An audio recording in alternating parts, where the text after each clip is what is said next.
Boses ng mamamayan, Gusto ko sana yung bilang estudyante. iba't ibang opinyon ng taong bayan. Ang gusto ko talagang Ating alamin sa Kalye Survey.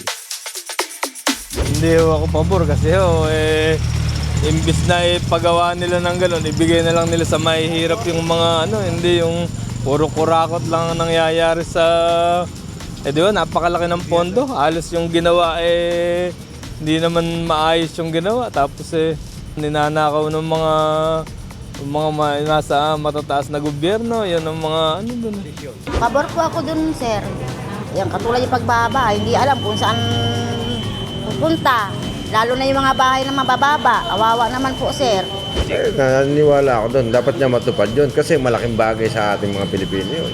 Lalo na katulad dito sa amin.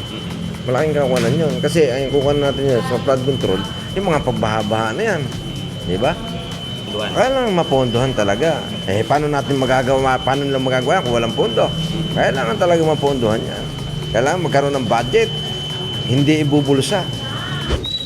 Para sa pabor na pabor ho ako ron.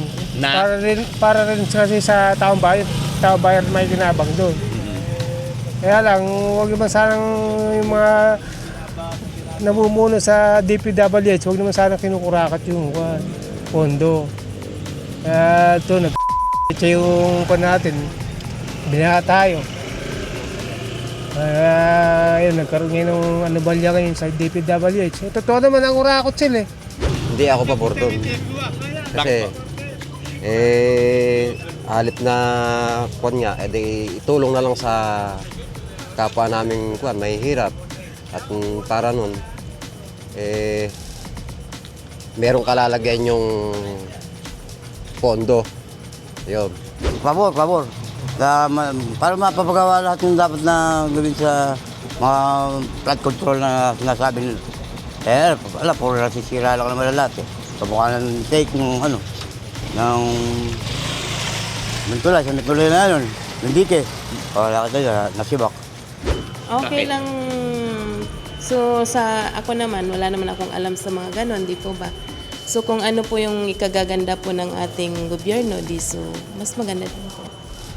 Opo, siyempre, kailangan ko po ng kailangan po natin yung mga gobyerno, national man o local, kailangan natin maglaan ng pondo para sa flood control dahil ang ating probinsya o ibang karatig probinsya ay alam naman natin na bahain, lalo na yung Pilipinas. So kailangan po talaga natin na maglaan ng malaking pondo para sa flood control para ma-minimize man lamang yung tubig na dumarating sa ating bayan, mga baha. Sana naman yung ating mga mahal na pinuno o mga pinuno nating gobyerno, wag naman po naman sana nilang sarlinin ang pondo na nilaan sa flood control. Kumbaga, kailangan talaga sa ating bayan kasi kawawa na po ang ating mga mamamayan para nakakaranas ng malalalim at malalakas na baha na talagang sumisira sa kanilang mga kabuhayan, lalo po sa ating mga magsasaka. Opo, pabor po ako doon. Basta po ilalagay sa wastong tamang budget yung proyekto po ng gobyerno. Boses ng mamamayan, Gusto ko sana yung bilang estudyante. iba't ibang opinyon ng taong bayan. ang gusto ko talagang Ating alamin sa Kalye Survey.